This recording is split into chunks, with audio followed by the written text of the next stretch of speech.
تخيل سوي لي رقصة بياع جيب لي واحد كرك يلا بياع. నా బంగారు కొడుక వచ్చినవాను? ఎవరు సార్ మీరు?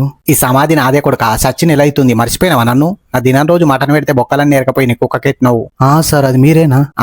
నేనే కొడుక. లోపల ఉడకపోతుందని గాలి కోసం బయటకు వచ్చిన. భయం పడుతుంది సార్. భయపడక కొడుక. నేను కొరుకుడు బంద్ చేసి 3 రోజులు అవుతుంది. అయినా నువ్వు ఈ టైంలో ఇటేందుకు వచ్చినవురా? మా బాస్ ఒక మంచి శవం కావాలన్నాడు సార్. మగోడు కావాలన్నా ఆడది కావాలన్నా ఏదైనా నడుతుంది సార్. నీ రైట్ సైడ్ సీదా పోతే గోధుమ కలర్ సమాధిలో సాగరిక శవం ఉంటది. 20 ఏళ్ళ లాత పిల్ల సచ్చి 3 నెలలు అవుతుంది. తవ్వుకొని తీసుకపో. పాపం సరే ఎట్లా చచ్చిపోయింది? పంక కూరేసుకుందిరా. కొబ్బరి తాడుతోనా? కాదు కొడుక, కాటన్ సీరతోని. మెడ కోసుకపోయిందా? సీర ధర ఎక్క కదరా. అదృష్టం కొద్ది మెడకేం కాలే. అయినా మీ బాస్గానికి సచ్చిన శవాలు ఎందుకురా? అది తేలాలంటే మీరు ఈ నెల 19న రిలీజ్ అవుతున్న గుర్రం పాపిరెడ్డి సినిమా చూడాలి సార్.